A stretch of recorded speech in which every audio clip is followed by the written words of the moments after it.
আসছি এলাকার সবাইকে একটু দেখতে আর দোয়া চাইতে, জাকেরি সাহেবের জন্য দোয়া চাইতে আসছি আর কি। ওরা তো আমাদের জন্য কাজই করতেছে, এই জন্য দেখতে আসছি আর কি। আর সবাই দোয়া করবেন।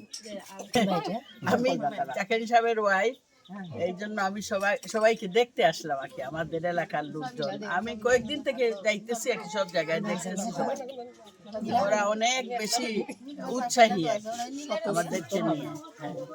এই দেশের এত এত মানুষ, এত এত সমর্থক মানুষ, এইভাবে হবে না ইনশাআল্লাহ, এবং এটা উন্নতির দিকে নিয়ে যেতে হবে। এবং আমি তিনটা জিনিস আপনাদেরকে শুধু একটু মনে রাখতে বলবো যে ইলেকশনের সময়, একটা হচ্ছে যে এই একতা, এই বিভাজনের বিরুদ্ধে কাজ, এক নাম্বার। 2 নাম্বার হচ্ছে যে উন্নতি, জীবন কোনোদিন পিছে যাবে না, জীবনকে সামনে নিয়ে যেতে হবে, এবং যে এই সামনে সাহায্য করবে তাকেই আপনারা ভোট দিবেন। 3 নাম্বার হচ্ছে এই ভোটটা কিন্তু একটা আমানত আমাদের জন্য, আর এই ভোটটা হচ্ছে আপনাদের জন্য একটা ডিসিশন যে আপনারা নেক্সট 5 বছর আপনারা নিজেদের জীবনকে কিভাবে দেখতে চান। এটা কিন্তু 1-2 মাসের কথা না, এটা 5টা বছরের কথা।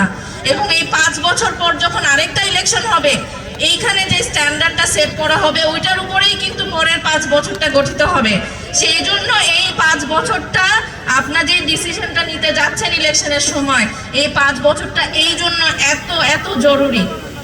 একই মাটি থেকে উঠে আসা আমরা মানুষ, আমাদের প্রত্যেকের অধিকার আছে এই মাটিতে। তো আমরা চাচ্ছি যে এই 3টা বিষয় যখন আপনারা মাথায় নেন, আপনারা একটু চিন্তা করে দেখেন যে কে এই 3টা বিষয়ে আপনাদেরকে সামনের দিকে এগিয়ে নিয়ে যাবে।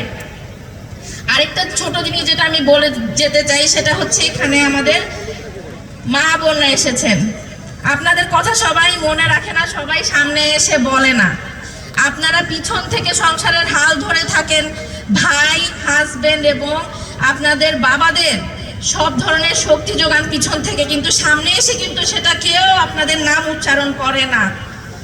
আপনাদের এই ভয়েস জানি সবাই শুনতে পায়, আপনাদেরকে যারা রিপ্রেজেন্ট করতে পারবে, আপনাদের জীবনের উন্নত যারা করতে পারবে, আপনাদের চিকিৎসা ব্যবস্থা, শিক্ষা ব্যবস্থা, আপনাদের সমতা আনা সমাজে, একজন মা হিসেবে, একজন বোন হিসেবে, একজন ছাত্রী হিসেবে এবং একজন মেয়ে হিসেবে আপনারা তাকে ভোট দিবেন।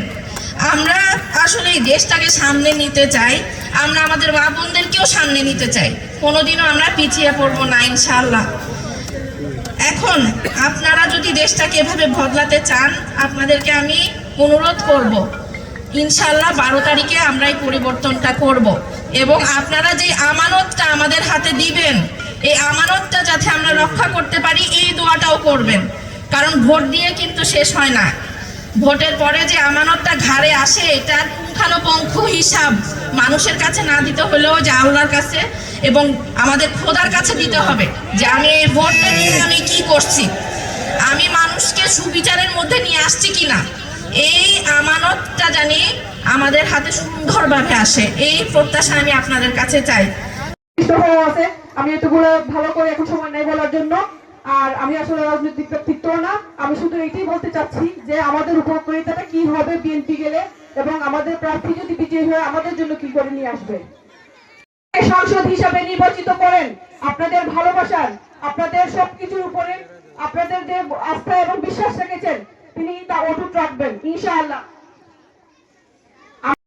আর আমাদের পাড়া প্রতিবেশী ভাই বোন যারা আছেন, আমরা সবাই একে অপরকে খোঁজ নেবার জন্য সবাই প্রত্যেকে 12 তারিখে ভোট কেন্দ্রে যান। আর পরিশেষে আমি একটা কথাই বলবো,